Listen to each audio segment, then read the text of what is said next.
Hello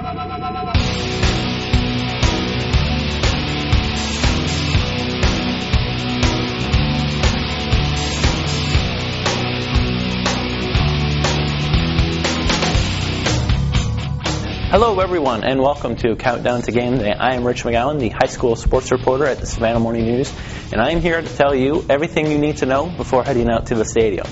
Now, week one is in the books with a few surprises.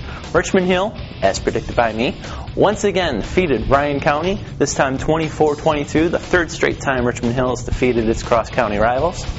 But on the other hand, Groves proved why you need to be careful in the prediction business, as I picked the Rebels over Houston County, only to see them lose 40-0. My bad. Overall, I went 3-2, which wasn't bad, but some room for improvement.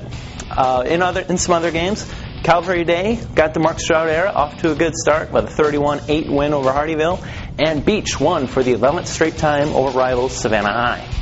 Now, enough looking in the past. Let's look ahead to week two, where Tropical Storm / Hurricane Hannah, whichever you want, has thrown a monkey wrench into everything.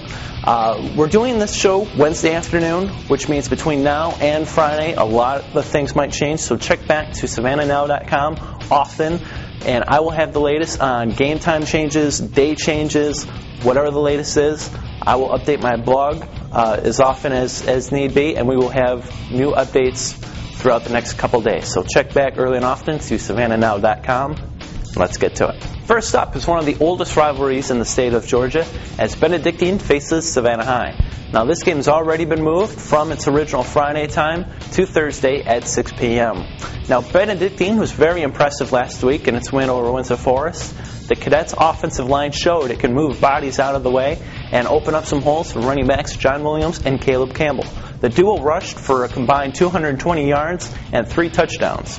Savannah High's defense, however, had some trouble slowing down Beach's running backs.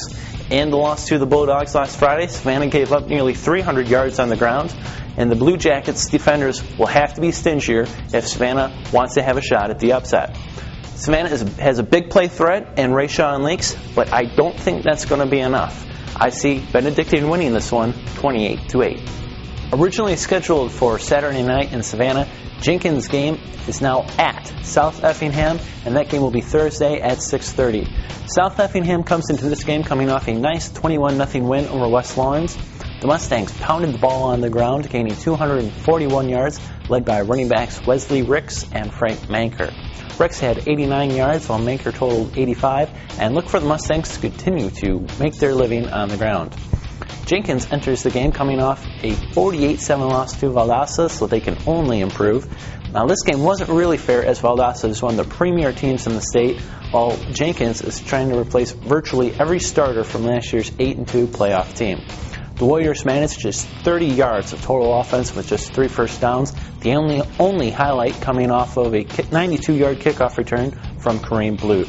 Now, you can't really judge Jenkins by last week's loss, and the Warriors should be more competitive against South Effingham, but I like the Mustangs' experience to give them the edge. I'm taking South Effingham 28-12.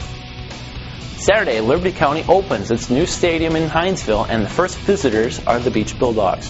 Now, Liberty is now opening its new barn in the mood it had hoped, as the Panthers got thumped 35-0 by McIntosh County Academy last week.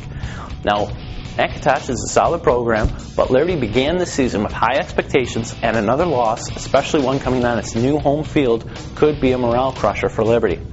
Beach, on the other hand, enters coming off a big win against rival Savannah High, during which its offense showed a lot of balance and its defense made the stops when it had to. Even though the Bulldogs won 24-16, they could have put the game away early had it not missed out on early scoring chances in the first quarter and again at the end of the first half. If Beach wants to go 2-0 for the second straight year, it must convert on its chances. This one is a tough one to call. I liked what I saw from Beach last week, but Liberty, despite its ugly loss to McIntosh last week, has a lot of skill and a lot of experience. In the end, I think playing in front of a large, energetic home crowd will give the Panthers the edge. I'm going to take Liberty County 35-21. And now let's go out to the game of the week, where Savannah Christian heads to Twin City to face a defending Class Single-A state champion, Emmanuel County Institute. Now, this game is still scheduled for Friday, and don't expect it to change to Thursday. Savannah Christian played last Saturday, and they don't want to play this one on a short week. So if this one does get changed, it will be moved to Saturday. but both coaches are adamant they want to get this in on Friday. Stay tuned. Now, Savannah Christian is coming off a 30-0 victory over Montgomery County, a team that has now lost 29 straight games, meaning the Raiders are going to be in for a much stiffer test this week. The Raider defense is going to have its work cut out for them. ECI will, of course, hand the ball off to Washawn Ely, the running back who set a new touchdown state record last year with 58 scores. Now, the Raiders have to slow him down to have any shot to win this game, and they have to slow him down with a defense that returns only 4 starters from last year's squad.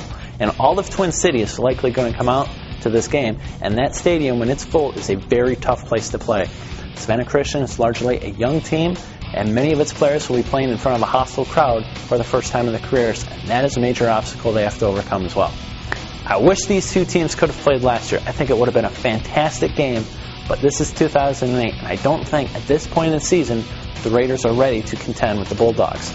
Maybe they can later in the year when they get some more experience under their belt, but for this game, right now, I like ECI 42-14. That's it. Thanks very much for watching, and be sure to check back here next week for another edition of Countdown to Game Day. For the Savannah Morning News, I'm Rich McGowan, and we're going to leave you with a list of games that have already been moved due to Tropical Storm Hannah.